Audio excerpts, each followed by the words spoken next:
नमस्कार, विबोध एकेडमी में आपका स्वागत है। आज हम अगले जो प्रश्न लेकर आते हैं वो अगले प्रश्न करेंगे हिंदी साहित्य के, जो पिछली परीक्षाओं में पूछे गए हैं और अति महत्वपूर्ण हैं। तो ये आप लोगों के लिए बहुत ज्यादा फायदेमंद हो सकते हैं। तो ये हम कंटिन्यू आपके लिए चलाएंगे। तो आज हम प्रश्न करेंगे भाई, कल हमने किए थे उससे आगे। तो अगला 24 तक प्रश्न हमने कर लिए थे। अगला ये एक पेपर है प्रीवियस ईयर, इसमें 25 नंबर का जो प्रश्न है ये है भाई, देखिए आपके सामने, निम्नलिखित रचनाओं का काल क्रमानुसार सही अनुक्रम कौन सा है। यानी कि रचनाएं दी गई हैं, उनको काल क्रम के अनुसार व्यवस्थित करना है। इसमें रचनाएं दी गई भी, अंधेर नगरी, अंधा युग, संसद से सड़क तक और मगध। तो इसमें देखिए जो आपका 25 नंबर का जो क्वेश्चन है, इसमें जो पहला विकल्प है आपके सामने, ए ऑप्शन जो है, अंधेर नगरी, अंधायुग, संसद से सड़क तक और मगध, ये बिल्कुल ठीक है। क्योंकि देखो, अंधेर नगरी भारतेंदु हरिश्चंद्र जी का प्रहसन है, ये 1881 ईस्वी का। फिर अंधायुग है, ये 1955 ईस्वी में धर्मवीर भारती का। संसद से सड़क तक है, ये 1972 में सुदामा पांडे धूमिल जी। और मगध जो है वो 1884 ईस्वी में श्रीकांत वर्मा का है। ये मगध कई बार पूछा जाता है, महत्वपूर्ण है ये। अब देखो जो अगला जो प्रश्न है, निम्नलिखित उपन्यासों का रचना काल की दृष्टि से सही अनुक्रम कौन सा है। कुछ रचनाएं दी गई हैं और उनको कालक्रम के अनुसार व्यवस्थित करना है। त्यागपत्र है, सेवा सदन, मैला आंचल और आधा गांव। तो देखिए इसमें जो विकल्प आपके सामने डी है भाई, देखो सेवा सदन 1918 ईस्वी में, फिर त्यागपत्र जो है वो 1937 ईस्वी में जैनेन्द्र का है, मैला आंचल 1954 ईस्वी में फणीश्वर नाथ रेणु जी का, और आधा गांव है भाई ये राही मासूम रजा का है, ये 1966 ईस्वी में है। तो आपका जो ये डी विकल्प है ये बिल्कुल सही होगा प्रश्न नंबर 26 का। 27 प्रश्न देखिए भी आगे, निम्नलिखित नाटकों का रचना काल की दृष्टि से सही अनुक्रम है। ये नाटक दिए गए हैं कुछ और इनका रचना काल की दृष्टि से व्यवस्थित करने हैं भाई। लहरों का राजहंस, सिंदूर की होली, आठवां सर्ग और ध्रुव स्वामिनी। देखो बहुत महत्वपूर्ण है ये सारे नाटक, क्योंकि इनके रचनाकार भी पूछे जाते हैं। देखो जैसे इसमें जो विकल्प सी है आपके सामने, इसको देखेंगे, ध्रुव स्वामिनी है, ये है भाई 1932 ईस्वी में जयशंकर प्रसाद का। सिंदूर की होली 1934 में है, लक्ष्मी नारायण मिश्र का, कई बार पूछा गया है ये भी वही। लहरों के राजहंस 1963 में मोहन राकेश का, बहुत महत्वपूर्ण नाटक है। ये नाटक कई परीक्षाओं में पूछा गया है भाई। और आठवां सर्ग ये भी बहुत पूछा जाता है, सुरेंद्र वर्मा का है, ये 1976 ईस्वी में। तो इस 27 नंबर प्रश्न का जो सी विकल्प है ये बिल्कुल सही होगा। अगला प्रश्न देखते हैं भाई हम, रस सूत्र के व्याख्याकारों का सही अनुक्रम है। देखो ये रस सूत्र का जो एचटेट परीक्षा का जो पीजीटी हिंदी साहित्य वाले पोर्शन का जो सॉल्यूशन आपके सामने करवाया गया था, उसको देखना आप विबोध एकेडमी पे मिलेगा आपको। उसमें ये सभी करवाए हैं भाई, और बहुत अच्छी तरह से करवाए हैं। यहाँ से जो जो प्रश्न बनते हैं, कम से कम एक जैसे भट्ट लोलट है तो इससे बनने वाले सभी प्रश्नों को वहां बताया गया है। इसी तरह शंकुक के, भट्टनायक के, साधारणीकरण, ये सब कुछ वहां बताया हुआ है बहुत डिटेल से। तो इसमें जो देखिए जो रस सूत्र की व्याख्याकारों का जो सही क्रम है वो है भाई, एक तो है भट्ट लोलट जो उत्पत्तिवाद जिनका सिद्धांत है, और फिर दूसरे नंबर पे है भाई शंकुक, अनुमितिवाद, चित्तर तुरुंग न्याय की व्याख्या की थी। ये प्रश्न भी कई बार पूछा जाता है, शंकुक ने चित्तर तुरुंग न्याय की व्याख्या किसने की थी, ये प्रश्न कई बार देखा है भाई। तो ये इसका उत्तर होगा भाई शंकुक, और शंकुक का जो सिद्धांत है वो है अनुमितिवाद। अगला फिर भट्टनायक है भाई, भट्टनायक जो तीसरे नंबर के रस की जो व्याख्या की है, तीसरे नंबर के जो आचार्य हैं वो है भाई भट्टनायक। इन्होंने भुक्तिवाद या भोगवाद सिद्धांत दिया है, और साधारणीकरण की परिकल्पना भी सबसे पहले भट्टनायक ने ही की है? ये प्रश्न भी पूछा जाता है। और फिर अभिनव गुप्त है भाई, ये अभिव्यक्तिवाद सिद्धांत दिया है। ये जो ए विकल्प है आपके सामने ये बिल्कुल सही है। भट्टलोलट, शंकुक, भट्टनायक और अभिनव गुप्त, ये बहुत महत्वपूर्ण है भाई, इनको याद करना, क्योंकि रस की एक वीडियो हम आपके सामने डाल चुके हैं भाई, भरत मुनि का रस सूत्र काव्य शास्त्र की, विबोध एकेडमी के यूट्यूब चैनल पे मिलेगी। दूसरा भाग टाइम मिलते ही डालेंगे। निम्नलिखित पाश्चात्य काव्य शास्त्रीय चिंतकों का काल कर्मानुसार सही अनुक्रम कौन सा है? पाश्चात्य देखो काव्य शास्त्र चिंतक है, उनका कालक्रम पूछा है। कोलरिज है, अरस्तु, I.A. रिचर्ड्स और जॉन क्रो रेंसम, ये है भाई पाश्चात्य विचारक हैं और इनका कालक्रम की दृष्टि से लगाने हैं भाई। अब देखो सबसे पहले तो प्लेटो आता है, फिर प्लेटो के जो शिष्य हैं अरस्तु, तो अरस्तु है इसमें, तो सबसे पहले अरस्तु आएगा भाई, जो 384 ईसा पूर्व के माने जाते हैं। उसके बाद फिर कोलरिज है भाई, कोलरिज का जन्म 1722 ईस्वी, और फिर जॉन क्रो रेंसम है, ये 1888 ईस्वी में है, और फिर रिचर्ड्स महोदय है 1893 में। तो जो आपका बी विकल्प है ये बिल्कुल सही है, इसमें अरस्तु, कोलरिज, जॉन क्रो रेंसम और रिचर्ड्स महोदय। ये 29 नंबर प्रश्न का जो बी विकल्प है ये बिल्कुल सही है। अगला जो प्रश्न है, निम्नलिखित काव्य शास्त्रीय ग्रंथों का सही अनुक्रम कौन सा है? 30 नंबर का जो प्रश्न है, इसमें देखिए क्या ग्रंथ है काव्य शास्त्र के और इनका सही कालक्रम के अनुसार व्यवस्थित करना है भाई इनको। सबसे पहले जो है इसमें काव्य अनुशासन है भाई, ये हेमचंद्र की रचना है। हेमचंद्र की रचना 12वीं सदी के हैं हेमचंद्र। साहित्य दर्पण 14वीं सदी के हैं भाई, विश्वनाथ की रचना है ये। और फिर रस मंजरी भानुदत्त की है, ये 15वीं शताब्दी की। और रस गंगाधर 17वीं शताब्दी के पंडित राज जगन्नाथ की रचना है ये। तो जो ए विकल्प है आपके सामने ये बिल्कुल सही है। काव्य अनुशासन, साहित्य दर्पण, रस मंजरी और रस गंगाधर। अगला जो प्रश्न है इसमें पूछा गया है कि भाई निम्नलिखित वर्णों को उनके ध्वनि गुणों के साथ सम्मिलित कीजिए। ध्वनि गुण जो है उनके साथ सम्मिलित करना है, यानी कि क, ख, ग और घ, ये तो वर्ण दिए गए हैं और आगे बताना है कि स घोष महाप्राण कौन सा है, अ घोष महाप्राण कौन सा है, फिर स घोष अल्पप्राण, अ घोष अल्पप्राण और स घोष आनुवंशिक। ये इस तरह के है भाई कि ये व्याकरण से प्रश्न पूछ लिए जाते हैं। नेट की परीक्षा में पूछा गया है ये प्रश्न। तो इसमें देखो सबसे पहले हम क है, जो क ये अ घोष है और अल्प प्राण है। ये हम जो आप देखोगे ना विबोध एकेडमी के यूट्यूब चैनल पे वर्ण विचार इस नाम से आपको एक क्लास मिलेगी, व्याकरण की पहली ही क्लास है वो, उसमें सब बहुत अच्छे से समझाया हुआ है ये। और फिर ख जो है वो अ घोष है लेकिन महाप्राण है, तो फिर ख को रखेंगे हम अ घोष महाप्राण में। ग है वो स घोष है और अल्प प्राण है। इसी तरह घ जो है वो स घोष है लेकिन महाप्राण है। तो इसको किस तरह से लगाएंगे हम देखिए, क जो है वो अ घोष और अल्प प्राण यानी कि 4 है भाई, ए का 4 है, बी का फिर 2, जो ए विकल्प है आपके सामने ये सही होगा, 4 2 3 1 इस प्रश्न में। अगला जो प्रश्न है भाई, निम्नलिखित हिंदी के भाषाविदों को उनके ग्रंथों के साथ सम्मिलित कीजिए। देखो भाषाविद है भाई कुछ और उनके ग्रंथ दिए हैं, जैसे कामता प्रसाद गुरु हैं, किशोरी दास वाजपेयी जी हैं, उदय नारायण तिवारी, रामविलास शर्मा। और हिंदी भाषा का उद्भव और विकास, हिंदी व्याकरण, भाषा और समाज और हिंदी शब्दानुशासन।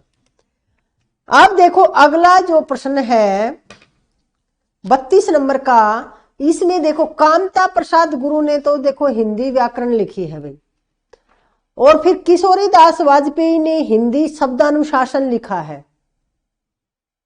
उदय नारायण तिवारी की रचना फिर मानी जाएगी भाई ये भाषा और समाज है रामविलास शर्मा की, और उदय नारायण तिवारी की है फिर हिंदी भाषा का उद्भव और विकास। तो इस तरह से ये आपका जो बी विकल्प है ये बिल्कुल सही हो जाएगा। कामता प्रसाद गुरु को आप रखोगे किसके साथ? हिंदी व्याकरण के साथ। किशोरीदास वाजपेयी हिंदी शब्दानुशासन। उदय नारायण तिवारी हिंदी भाषा का उद्भव और विकास। और रामविलास शर्मा जो है वो भाषा और समाज। अगली जो हमारा जो अगला जो प्रश्न है ये है भाई, निम्नलिखित काव्य ग्रंथों को उनके कवियों के साथ सम्मिलित कीजिए। आत्मजयी है, देखो आत्मजयी रचना बहुत ज्यादा पूछी जाती है भाई। यम नचिकेता के प्रसंग है इसमें, तो आत्मजयी कुंवर नारायण की रचना है भाई इसमें। फिर देखिए आत्मजयी कुंवर नारायण की है। धरती जो है वो त्रिलोचन जी की है। आंगन के पार द्वार अज्ञे जी की रचना है। आंगन के पार द्वार पे इनको साहित्य अकादमी पुरस्कार भी मिला था। और धूप के धान गिरजा कुमार माथुर की है भाई। तो इस तरह से यदि हम देखेंगे तो ए का तो है भाई 2, ए का 2 है। फिर धरती त्रिलोचन की है 4 है। और 3 है फिर आंगन के पार द्वार अज्ञे जी का। और धूप के धान गिरजा कुमार माथुर। ये सी विकल्प जो है वो बिल्कुल सही है भाई इसमें।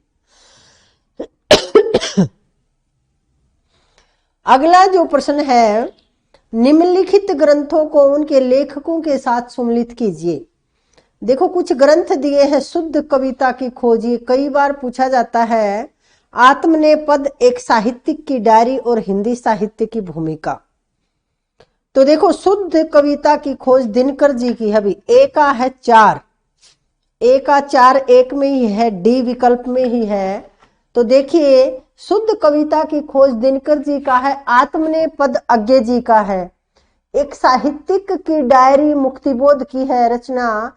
और हिंदी साहित्य की भूमिका ये हजारी प्रसाद द्विवेदी जी का इतिहास ग्रंथ है भाई। ये पहले भी आ चुका है, 1940 ईस्वी में लिखा था। अब देखो पंक्तियां दी गई हैं और रचनाकार के साथ सम्मिलित करना है भाई। ये उपमान मैले हो गए हैं, हम राज्य लिए मरते हैं, बतरस लालच लाल की। और भक्ति ही ज्ञान ही नहीं कछु भेदा। और फिर आगे है ये आगे बिहारी, मैथिली शरणगुप्त और तुलसीदास। इस तरह से देखो उपमान मैले हो गए हैं, ये आगे जी का है भाई। नए नए उपमानों का प्रयोग किया है आगे जी ने। और क्योंकि इन्होंने कहा है ना वासन आदि घिसने से मुलम्मा छूट जाता है, तो ये उपमान मैले हो गए। ये आगे जी का है। बी विकल्प देखिए इसका, हम राज्य लिए मरते हैं। मैथिली शरणगुप्त राष्ट्र कवि हैं, इन्होंने कहा है हम राज्य लिए मरते हैं। और बतरस लालच लाल की बिहारी जी का दोहा है ये। और भक्ति ही ज्ञान ही नहीं कछु भेदा, ये तुलसीदास जी का है। अगला प्रश्न देखिए भाई, इसमें फिर से ये पंक्तियां दी हैं और फिर लेखकों के नाम के साथ सम्मिलित करना है। बैर क्रोध का आचार या मुरब्बा है, ये भी कई बार पूछा गया है। अधिकार सुख कितना मादक और सारहीन, निज भाषा उन्नति अहे सब उन्नति को मूल, बिन निज भाषा ज्ञान के मिटे ना हिये का सूल। और फिर आगे है भाई मर्द साठे पर पाठे होते हैं। इन रचनाओं को मिलान करना है। प्रेमचंद प्रसाद, भारतेंदु रामचंद्र शुक्ल और हजारी प्रसाद द्विवेदी। तो देखिए इसमें जो बैर क्रोध का आचार या मुरब्बा है ये रामचंद्र शुक्ल का है भाई। ए का क्या हुआ भाई? सी रामचंद्र शुक्ल। अधिकार सुख कितना मादक और सारहीन है, ये प्रसाद की पंक्ति है भाई। और निज भाषा उन्नति अहे सब उन्नति का मूल, ये भारतेंदु हरिश्चंद्र जी की है। और आगे है भाई मर्द साठे पर पाठे होते हैं, ये प्रेमचंद जी का है। तो ये 36 का जो सी विकल्प है ये बिल्कुल सही है। सी 4 2 3 1 सी वाला विकल्प बिल्कुल सही है। अगला जो प्रश्न है भाई 37 नंबर का, निम्नलिखित पत्रिकाओं को उनके संपादकों के साथ सम्मिलित कीजिए। पत्रिकाएं हैं और संपादक, जैसे देखो हिंदी प्रदीप, ब्राह्मण, सरस्वती और वसुधा। अच्छी अच्छी पत्रिकाएं हैं, महत्वपूर्ण है, सभी परीक्षाओं में पूछी जाती हैं ये। तो हिंदी प्रदीप है भाई बाल कृष्ण भट्ट, 1877 ईस्वी में आई थी। ये कई बार पूछी जाती है भाई ये हिंदी प्रदीप, क्योंकि खड़ी बोली। देखो यहां से एक प्रश्न अभी बना था, ये परीक्षा थी उसमें, कि खड़ी बोली को परिष्कृत करने का पहल प्रयास कौन सी पत्रिका में किया गया था? तो ये हिंदी भाषा को सबसे पहले ये हिंदी प्रदीप में ही प्रयास किया था भारतेंदु जी ने, बालकृष्ण भट्ट जी ने। ब्राह्मण पत्रिका है भाई, ये प्रताप नारायण मिश्र की है ये। और सरस्वती पत्रिका महावीर प्रसाद द्विवेदी संपादक रहे हैं। और वसुधा पत्रिका कमला प्रसाद की है। अब अगला जो प्रश्न है भाई, इसमें जो ए विकल्प है ना, 37 का जो ए विकल्प है आपके सामने, ये बिल्कुल सही है। अगला जो प्रश्न है आपके सामने कि निम्नलिखित ग्रंथों को उनके काव्य रूपों के साथ सम्मिलित करना है। ये विधा बतानी है आपको कि किस विधा की रचनाएं हैं ये। जैसे पंचवटी है, प्रिय प्रवास, एक कंठ विस्पाई और शिवा बावनी। अब देखो पंचवटी खंड काव्य है, आप सबको पता है ये। तो लिखिए भाई, इसमें देखो खंड काव्य में तो पंचवटी सी ऑप्शन में चलिए आप इसमें देखिए। जैसे प्रिय प्रवास है, ये महाकाव्य है, खड़ी बोली का प्रथम महाकाव्य माना जाता है प्रिय प्रवास। हरिओत जी का है, 1914 ईस्वी में लिखा गया था ये। एक कंठ विस्पाई है, ये काव्य नाटक है। और शिवा बावनी है, ये मुक्तक रचना है भी। अगला जो प्रश्न है आपके सामने 39 नंबर का प्रश्न कि रस सूत्र के व्याख्याकारों को उनके सिद्धांतों के साथ सम्मिलित कीजिए। फिर से वही प्रश्न आ गया भाई, भट्ट लोलट, शंकुक, भट्टनायक, अभिनवगुप्त। अभिव्यक्तिवाद, भुक्तिवाद, अनुमितिवाद और उत्पत्तिवाद या व्यक्ति व चित्रवाद। अब देखिए भट्ट लोलट का क्या बताया था भाई हमने, उत्पत्तिवाद। भट्ट लोलट रस सूत्र के प्रथम व्याख्याता आचार्य माने जाते हैं। और इनका जो सिद्धांत है वो है भाई उत्पत्तिवाद। तो ए का 4 है भाई। और फिर बी का है भाई शंकुक का है अनुमितिवाद 3। और फिर भट्टनायक का है भाई क्या, भुक्तिवाद 2। और अभिनवगुप्त का है अभिव्यक्तिवाद 1। तो इसका जो बी विकल्प है ये बिल्कुल सही होगा। अगला जो प्रश्न है आपके सामने कि निम्नलिखित पाश्चात्य साहित्य चिंतकों को उनके सिद्धांतों के साथ सम्मिलित कीजिए। जॉन पॉल सार्त्रे और जैक देरिदा, टीएस एलियट और क्रोचे। और इनके जो सिद्धांत हैं ये हैं भाई अभिव्यंजनावाद, अस्तित्ववाद, विखंडनवाद और निर्वैयक्तिकता। और एक है भाई मार्क्सवाद। अब देखो जॉन पॉल सार्त्रे का जो है वो है भाई अस्तित्ववाद। अब 40 नंबर में आप देखिए प्रश्न में कि अस्तित्ववाद के तो जो प्रवर्तक माने जाते हैं वो है भाई ये सार्त्रे जी। और जैक देरिडा का विखंडनवाद कल भी आया था। और इलियट का है निर्वैयक्तिकता। और क्रोचे का है भाई अभिव्यंजनावाद। और मार्क्सवाद तो कार्ल मार्क्स का है। अगला जो इसमें जो फिर क्या बनेगा आपका भाई, ए का है 2 और 3। ये डी विकल्प जो है ये बिल्कुल सही होगा इसमें, डी विकल्प। अब देखो तर्क, कथन और निष्कर्ष के कुछ प्रश्न पूछे गए हैं आपके सामने, स्थापना और तर्क के। जो अगला जो प्रश्न है ये है भी नाद सौंदर्य से कविता की आयु बढ़ती है। और जो तर्क दिया इसमें कि भाषा विहीन समाज की कल्पना संभव नहीं है। 42 नंबर का जो प्रश्न है आपके सामने, एक छूट गया, 41 नंबर का प्रश्न है भाई ये, 42 का नहीं है कि नाद सौंदर्य से कविता की आयु बढ़ती है। बिल्कुल सही है, ये रामचंद्र शुक्ल जी ने कहा है ऐसा। और देखो भाषा विहीन समाज की कल्पना संभव नहीं है। अब भाषा नहीं होगी तो समाज कैसे, हम बातचीत नहीं कर पाएंगे, अपने विचारों का आदान प्रदान नहीं होगा। तो ये दोनों कथन बिल्कुल सही है भाई। अगला जो प्रश्न है इसमें 42 नंबर का वो है भाई, देखो भाषा एक सामाजिक संपत्ति है।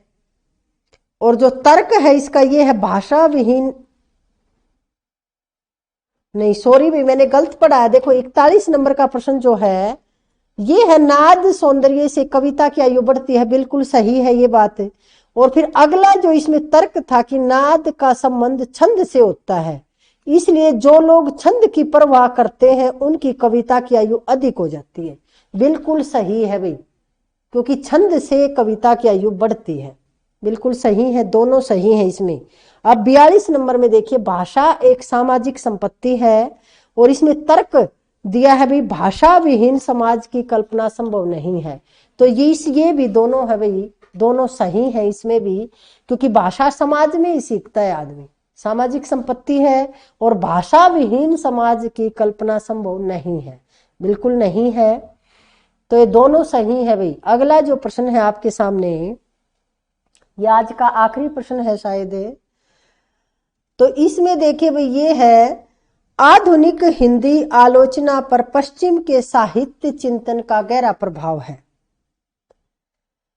और जो तर्क है, स्थापना तो क्या कहती है कि आधुनिक हिंदी आलोचना पर विचार कीजिए कि जो आधुनिक युग में जो आलोचनाएं की जा रही हैं उन पर पश्चिम के साहित्य चिंतन का गहरा प्रभाव है। और फिर तर्क क्या कहता है कि हिंदी के प्रमुख समीक्षक पाश्चात्य साहित्य चिंतन से प्रभावित नहीं है। तो देखो, इसमें जो आप देखेंगे कि आधुनिक हिंदी आलोचना पश्चिम के साहित्य चिंतन से प्रभावित है और हिंदी के मुख्य समीक्षक जो है पाश्चात्य दर्शन से प्रभावित हैं। बिल्कुल है भाई, इसमें ये दोनों सही हैं।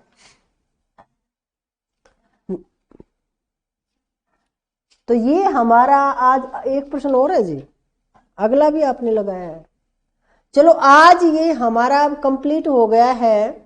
आज और प्रश्न हम कल लेकर आएंगे। हर रोज इसी तरह से ये टेस्ट सीरीज आपकी चलती रहेगी। आप टेस्ट भी, आपको पता लगता रहेगा कि आपकी तैयारी कितनी है।